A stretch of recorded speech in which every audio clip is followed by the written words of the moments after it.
Hello and welcome to this session. This session is the format of the session will be a debate, and we will be discussing Cities for Digital Rights. The Cities Coalition for Digital Rights was launched almost 3 years ago, and it was launched by the cities of Amsterdam, Barcelona, and New York. And today, 2021, almost 3 years after it has a membership of over 50 cities worldwide. It is a network of cities helping each other implement digital policies based on a rights frame. And it is basically reversing that phrase that Lessig said, that code is law. What this coalition of cities is doing is coding rights into a city system and shaping the tech developments, not on a shifting the paradigm of a tech solutionism approach of the classical smart city into a localized solutions that are following a set of principles that citizens embrace. And that's the topic of our debate today. And we are very, very, very lucky to have today some of the initial minds that started shaping this policy years ago, and also some of the practitioners making this coalition a reality today. I want to remind you that you can ask, because this session will try to be as interactive as possible. You can ask questions through the sessions and also keep the conversation alive using the social media channels. And we will be together for around 40 minutes. At the end of the session, you will be able to ask the questions that you consider relevant as a follow-up. And we will start by welcoming our speakers. And we will start with the way that I will proceed is I will introduce the speaker and start straight away with the first question. And the first speaker is Marleen Strijker. She's the founder of WAG in the Netherlands. And the first question that I want to ask here is a question around a critical question for the future of cities. Which is how can citizens regain control on their data, and how can data be leveraged for the common good at the city level? I know that there's many questions around it at the national level, at the regional level, but at the super local level, what is the role of data? How data connects with citizens, and which examples can you mention around that? Welcome, Marleen. Thank you so much. Yeah, very nice to be together again about this topic, a very important topic. And I'm very happy to live in a city, Amsterdam, that is very early in taking up these responsibilities and thinking about how to achieve more sovereign and the sovereign city and the integrity of the city, integrity also of the persons and personhood. I think that is what is at stake at the moment, not just in cities, in general, dealing with the digital, and it's very important that we find our way back so that we really act upon the concepts and ideas that are already being presented, and they're out there for a long time now. Digital rights or principles, public values. So it's all about creating dignity back into the digital, or putting back public values in the digital. I think to get to the point that we are back in charge and have more control about data we need several things. And I think one of the first things is that we have to implement data minimalization, which is definitely, we need attribute-based identity for that. I think Amsterdam already took some steps in that direction. It's not Europe just presented the whole notion about attribute-based identity, and it helps to minimize the data that you lose when you're interacting with either a platform or a governance. So next steps are definitely has to be made on this idea of being careful with what kind of data people actually share, and instead of sharing everything, to be very precise in what is needed in the real circumstances or the real exchange that is happening. Another aspect what we are working on with several parts of the city is something which is called data commons or data trust, where you define that data can't move into private hands, but sometimes data will exist, and sometimes it's even very interesting to use data, of course, when you want to understand certain sort of metabolism of the city, or if you want to understand how mobility works in a city. So one of the contexts where we started to do this is on bicycle information. So we set up this prototype for a data commons for information of bicycles and biking in the city. And of course, that is only the first step towards more like a full data commons principle for mobility in the city. But the data commons is something that could also be, well, we need it also in healthcare, we need it in all kind of different areas as well. So the notion of commons and governance and ownership about data, it has also an economic aspect. So it's not just human rights, we also have to be sure that we understand other business models and other value models around data.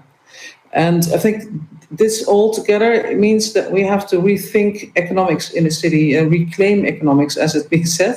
So it's not just either the state, the government, or the companies that can provide value and can take responsibility for digital services and digital data governance. It can also be cooperations, cooperatives, and all kind of other sort of new entities that we can build, or very old versions of the new versions of old knowledge about how we can organize also society around this kind of the digital. So I think this is at the moment for me the most interesting part.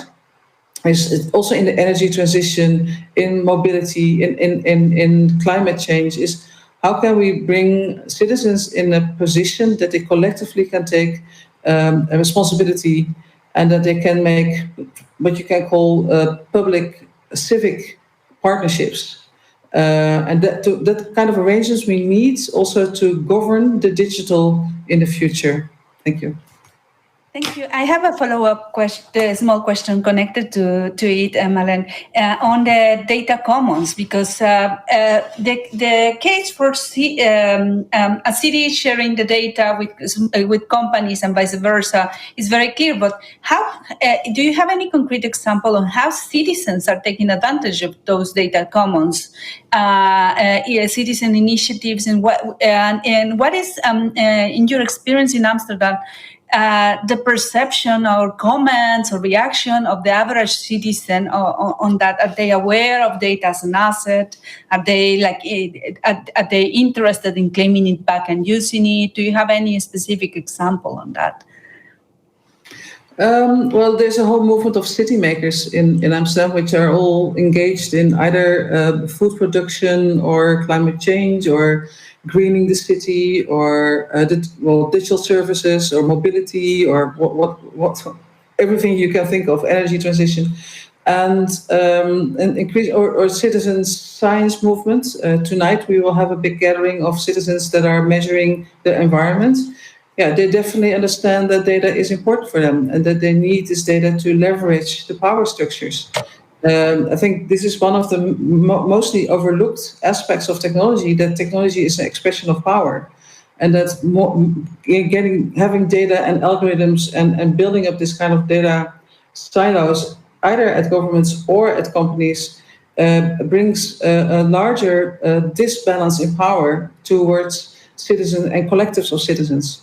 So especially this citizens project called Hollandse Luchten, the Dutch air is translated, is a project where we also are now working with the province of North Holland to think about to build this measurements that they do, to make this a data commons, so that they can have a reciprocity of measurements that then can be taken into account when they deal with data steal, for example, or other or our airports that are, of course, have a lot of influence on our the quality of air.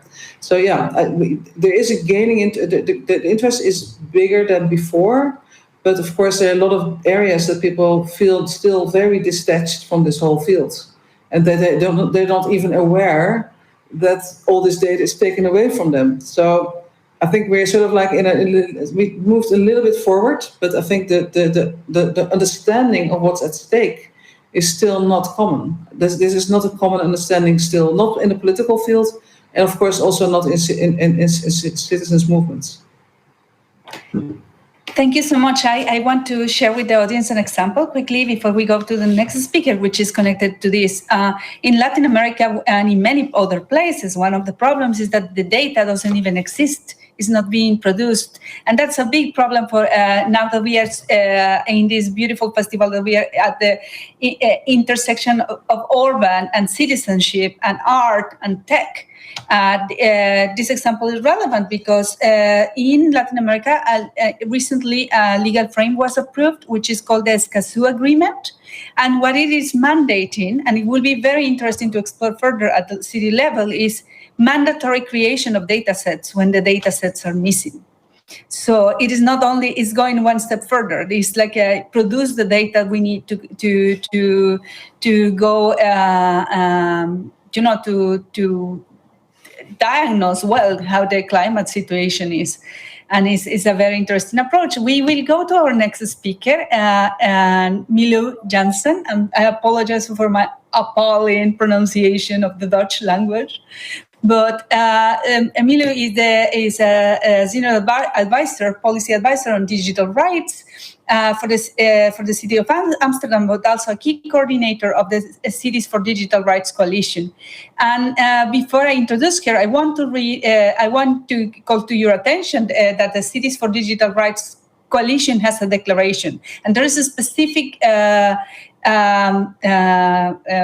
principle of the declaration about data. It reads like that: privacy, data protection, and security. Everyone should have privacy and control over their personal information through data protection in both physical and virtual spaces to ensure digital confidentiality, security, dignity, and anonymity, and sovereignty over their data, including the right to know what happens to their data, who uses it, and for what purposes. This is very interesting in this supervisionary coalition that you are leading, Milu, because it is like GDPR plus for 50 cities around the world. So tell us what's going on there, and exciting examples of data management that you are like observing in the coalition of cities. Yes, thank you. So yeah, as I think one of the main wins of the declaration is that all these topics become political. They are under the attention of the political leadership of the city, which means that on the last aspect of what you just read, who uses it and for which purposes, these become, like Marlene also previously stated, these decisions are not neutral. They embody certain power dynamics, and for this reason, who uses it and for what purposes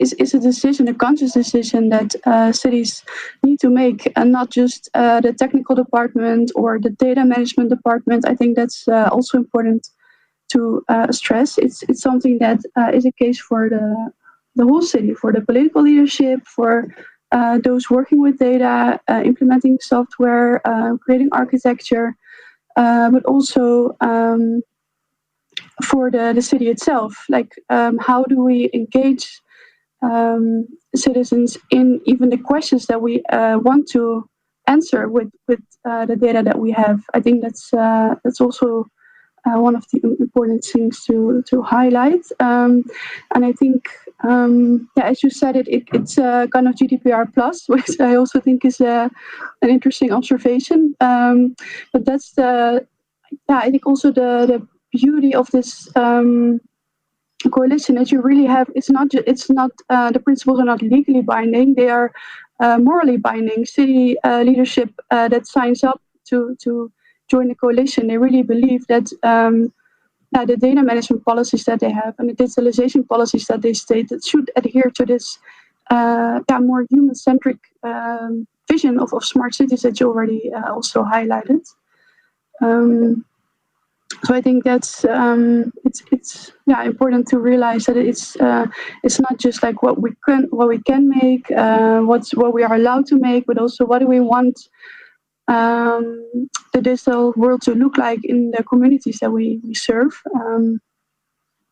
So that would be a kind of summary of the ambitions that we share within the coalition. As you also stated before, we've been like kind of 3 years on the road now, and where you see that first it was primarily getting the message out, like the agenda setting of these principles. You see that now cities start to realize more and more that this is a part of their digitalization strategies and of the instruments that they should have in place and the ways that they want to engage with their city. And then we slowly moved to the exchange of more best practices exchanges, of more knowledge sharing, and also sharing or collaborating on projects together. There are 3 that I would quickly want to highlight. The first one would be the Citizens' Voices Initiative, where the cities of Tirana, Milan, Bordeaux, and Amsterdam each had local citizen advocacy trainings and discussions, like how do citizens look at data management and their digital rights. And then there was a European overarching discussion, bringing all these visions together. So this is something we would like to make structural, like how do you make sure that this is not just one project, but a continuous dialogue. The second is the Applied Digital Rights Initiative, where 9 cities signed up with one of their particular challenges on, for example, privacy by design, environmental monitoring, or an AI public register, or facial recognition, public consultancy processes, things like this. These questions were matched to academia from European and US academia, also to come up with a solution for a project in 2 or 3 sprints of workshops. And the third one I would like to highlight is also that it becomes more and more important not to just have principles, to have some examples, but also to really start having a governance framework, policy tools, policy guidelines, like a comprehensive governance view on how to put the digital rights in the city and coding them in the city, like you said, and not just having projects on the side. I think that's the main challenge for the years to come. And there I would also like to link to Pontus from Human Habitat, where we are now making first steps towards realizing such a framework under the name of Digital Rights Help Desk for Cities, where on the one hand, you look on what's needed policy-wise, what is needed on the political level, but also what is needed locally to support such debates, and perhaps also in physical spaces like the Digital Rights House in cities. So that would be my overview of our vision, ambition, and activities so far. Thank you, Miloe. And I invite everybody to check the list of cities. Is impressive. And the city where yet another reason, like to go and knock at the door of the mayor of the city and encourage him or her to adopt and translate into actions all these principles of the coalition. Also, the city next door, Milano, is part of it, and an increased number of European cities that are joining the coalition, but also cities from all over the world, from Amman to Austin, from Zaragoza to Moscow. And because if something that I was reading recently highlighted how the city diplomacy and the city multilateralism is really the future. If we consider that the only way that most of the population very soon are going to live in cities, and that most of the problems of the most pressing challenges from climate change to inequality are concentrated in cities, then it has a global dimension. And our next speaker is working on that. Our next speaker, Pontus Basterberg, I hope that I said it. Yeah, I think I said it right. Is leading at UN Habitat, at United Nations agency dedicated to cities, a flagship program on people-focused smart cities. A flagship program. He will explain us what it is, but it is something very, very big. It's a big commitment at a global level on. Aligning all states, and in this case, aligning as many cities as possible in a frame, in this case, a rights frame. So, Pontus, in this program that you're leading, tell us a little bit more, like the same question on how are cities acting on giving back control of the data. How can, if data, especially in this COVID crisis, was leveraged in some way, and any other example that you want to share, bringing the global perspective to the table.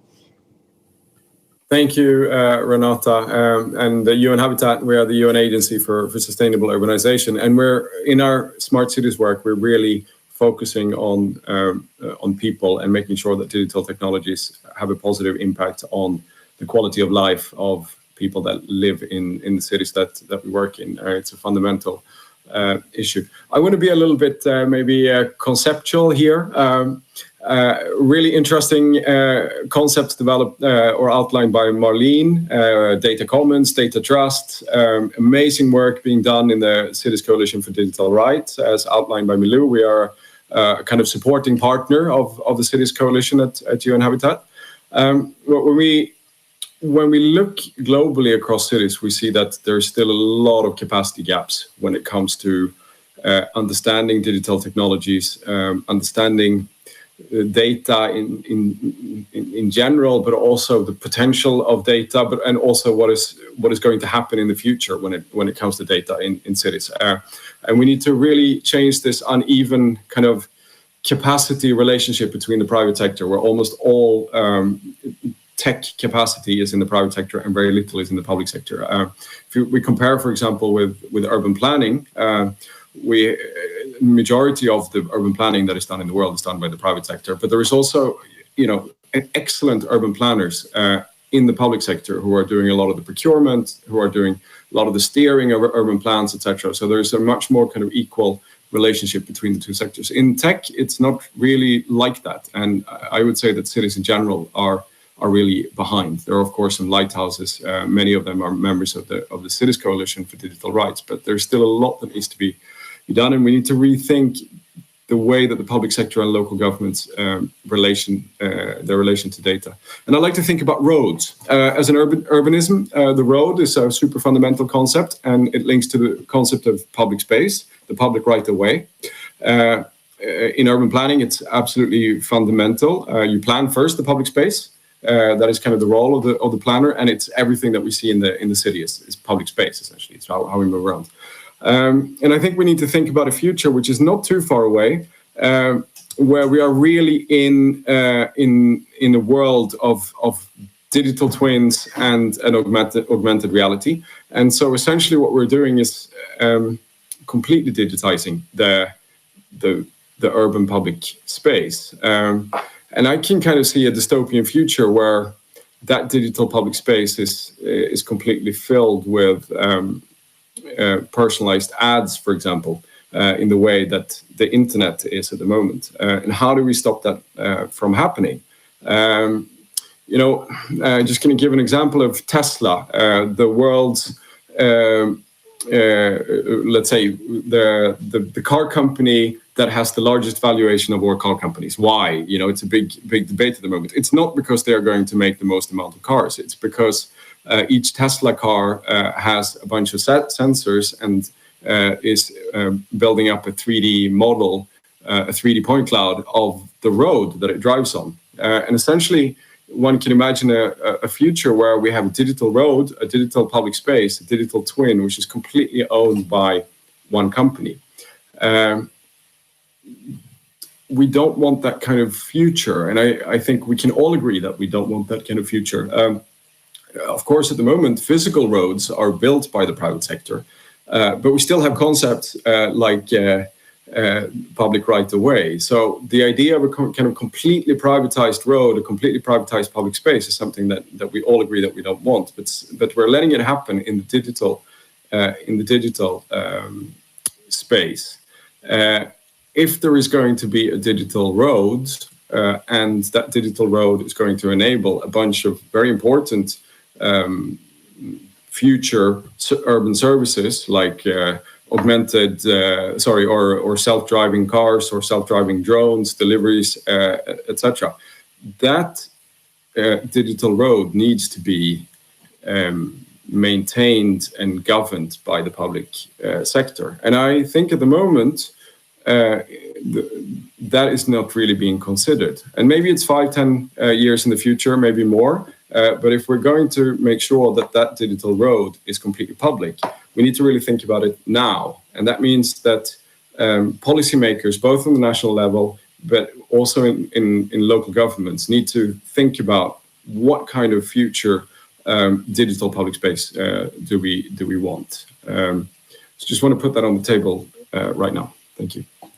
Thank you, Pontus. And it made me think of the Sustainable Development Goals, and how that is a guide on also how we need to combine, like our global human rights frames, our local human rights frames, our constitutions, and then the city constitutions, and then on top of the cities constitutions, these declarations, local declarations and commitments by the cities, and how the very difficult road ahead, and the reality that we are seeing in my research, for example, in many cities, is that cities have no money, and cities are giving, even when data will be like this key material that they need to rely on to build this digital future that is inclusive and is people-centric that you are describing, they are giving the data away in exchange of freebies, in exchange of free services, in exchange of free infrastructure. And the other thing that I was reflecting on is the obsolescence of everything. Again, bringing Europe a little bit of the reality to the realities of the global South. I remember that Honduras, in Tegucigalpa, one of the most violent cities in the world, the government invested heavily some years ago on cameras, surveillance cameras, of course. And by the time the obsolescence of the system and the cameras was 2 years or so. So they had to invest again and invest again and invest again in a vicious circle that was not serving people, but just eroding the rights of people. Similarly, in Brazil, Brazil is the city of Rio is the paradigmatic example on how not to deploy technology. And you can find there all the evils from poor data management to surveillance of activists or targeting of racial communities. So big challenges ahead, but Europe. But going back to Europe and going back to this festival, Europe is seen globally as an example. Europe had led with the example in many, not only in the talking, but also in the doing with the GDPR, but also with many of the things that you have shared here. From the coalition for Cities for Digital Rights, that was mostly a European-led effort, to all the examples in Barcelona, Amsterdam, and Helsinki, and other European cities on getting this right.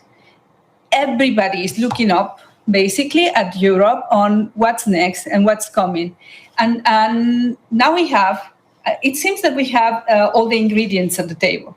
On the one hand, we have this rights frame with the Cities for Digital Rights Coalition. On the other hand, we have in the European context these fresh resources with the Next Generation EU program. So and on top of that, it seems that there's political will. I mean, the increased number of cities joining the Cities for Digital Rights Coalition is sending us a message of hope in terms of political commitment, renewed leadership, very young mayors coming on board and caring about technology, as you described, the bottom-up approach of citizens. So and we will start now with the reverse order. We will start with Pontus, and we will follow with Milo, and we will close with Marlene. On what are you seeing at the opportunities that you're seeing at the European level, and the plans for the future? Thanks, Renata. So it's great that we have so many cities, members of the coalition, and committed to issues to do with digital rights. But 60 is still not that many. There are thousands and thousands and thousands of cities. And so what we realized is that we also need to get practical. We need to work with cities that are just starting out on their digital rights journey, or are just starting to think about how to engage with digital rights. So our next plans is to really work with cities in a real practical way. And Milou mentioned the digital rights help desk. And so the name help desk comes from the Secretary General's roadmap on digital cooperation, which came out last year, and which puts forward an idea that the UN can establish various help desks to enable member states to lead their digital transformation. And so here, together with the City of Amsterdam, together with Cities for Digital Rights Coalition, Eurocities, Barcelona, and United Cities and Local Governments, we're establishing what we call the Digital Rights Help Desk. And so this is a real practical help desk, which will both enable cities to contact experts, to ask for advice, etc., but also in a more practical way, request a support team that can come to the city for a short period of time, probably weeks, and do some really focused digital rights pop-up labs, pop-up studios, bring together stakeholders, discuss the issues, and start developing policies and frameworks and strategies to help these cities develop their digital rights thinking. And so it's really a practical capacity building tool for cities on digital rights.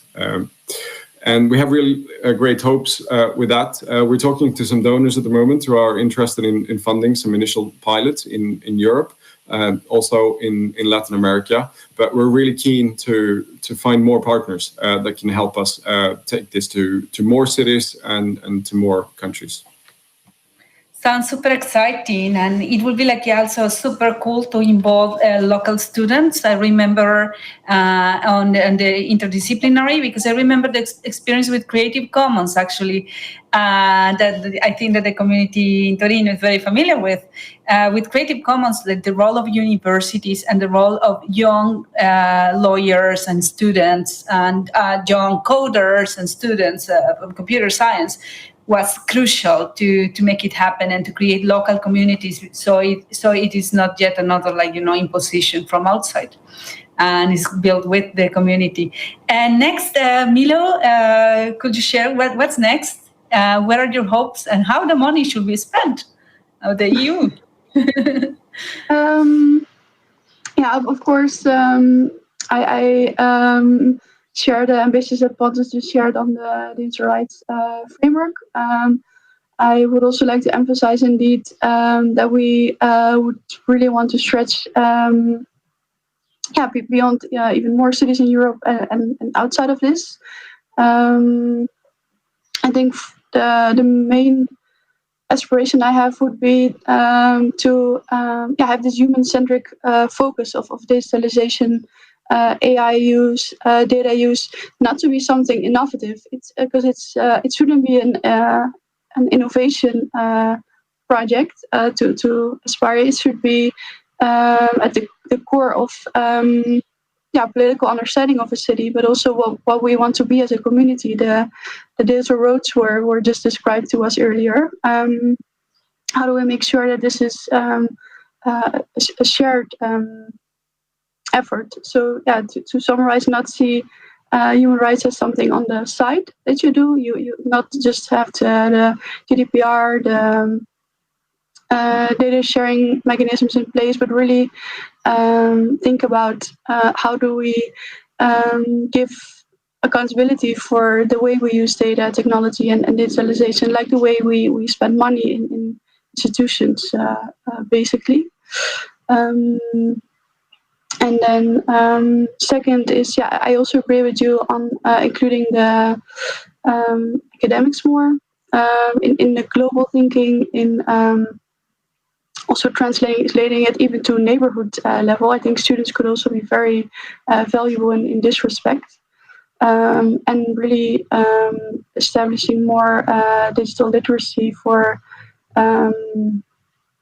citizens, and not only from a creative perspective, also from a creative perspective, but also really collaborating more with libraries worldwide and locally, because I think they could also really support us in translating what it means for a community to build digital skills and to make sure that we leave no one behind. Thank you. And to close, Marlene? There are so many things, great things going on at the moment, and I think they're all related and they need to support each other. I think I also really like the Reclaim Your Face campaigns that are going on at the moment against facial recognition and all the other campaigns. But we are now working also on a project for the next 5 years with the City Council in the context of Amsterdam 750 years, our celebration in 5 years. And the idea is that we want to be sovereign in 5 years, which is quite a challenge, of course. And we started to already invest and build on alternative social platforms called on Matrix. So the project called TORP. And this is so we try to act immediately, not just to wait or to. I think this is where we all are at the moment. We have the principles, as has been said, they're great. Now we have to act upon them, and we have to build build back, or how you say this, we have to build this, reclaim the digital, the public, for the public value. So this is one of the trajectories, and then we are also engaged in Digital European Public Space, which is a collaboration in Europe between different partners. European Cultural Foundation is on board, Adhesion Foundation, and WAG is one of the. We are now working with a lot of partners to develop this notion of digital European public space. There's a big coalition in the Netherlands called Public Spaces. So I think there's a lot of activity around this. And I think if we want this to come true in the next 5 years, it's really, we need a garage, we need a workspace, we have to build it, we have to, and it's not rocket science, because a lot of what we want is there, but we just don't want to have big tech in it. Or we don't want data loss in it, or we don't want extraction of data in the platforms that we want to use. But on the other hand, all the knowledge is there, so I think we really have to act upon it. So I'm really looking forward to that. So this idea of working in the garage, having oil on our hands, screwdrivers in the hand. And of course, that means that this kind of work has to be funded. So we have to spend. So you just said the cities don't have money. They have a lot of money. They have tons of money. They just spend it wrongly. They spend it to tech companies, and they should spend it on the public and open technology. So it's also about procurement. It's about how to spend your money at the moment wisely. And I think we have to spend it on public value-based technologies, open technologies, with data minimization inside. So I think I think partly we're quite clear what we want. We just have to act upon it. I think in the different sectors, in the educational sector, in the healthcare sector, there are a lot of partners already aware of it. especially in the educational sector. There's a whole program now on its way, a national program on sovereignty in the educational sphere. And our authority on privacy has said, don't work with Google anymore. You can't work with Google anymore. So we also need the pressure coming from authorities and law to pressure people and organizations that they can't stick with the extractive surveillance capitalist model anymore. So that the alternatives already have a big need to be there as well. So I think it's not, and I think in 3 years' time, I hope we can tell each other that we succeeded in many of the areas already. I can really not wait, I can really not wait, because imagine the first example of digital independence in Amsterdam would be amazing. We are running almost out of time, so I will just summarize what we discussed and as the closing of the session.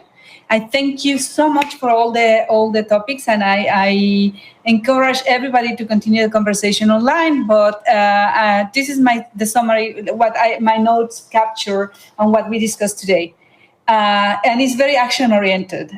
So the advice to all the cities watching is first join the Coalition for Cities of Digital Rights, and then get practical, reclaim the digital, build the digital better. Collaborate, reduce the knowledge gap, go back to the neighborhood level, go back to the root of and educate people close to you in these principles of the Declaration for Cities of Digital Rights. And then once you have your crowd convinced, get the cities to spend money wisely and commit to these different technologies that will make our cities and our planet better. And then get all the political commitment you can get so to create enough pressure to make this fast. Again, you can check citiesfordigitalrights.org/declaration. You can read the principles, and then you can also go on the same website and see the cities, how to join, how to collaborate. I guess that there will be plenty of opportunities of collaboration in all these projects and programs that the speakers shared with us. And I want to also thank to the organizers of the festival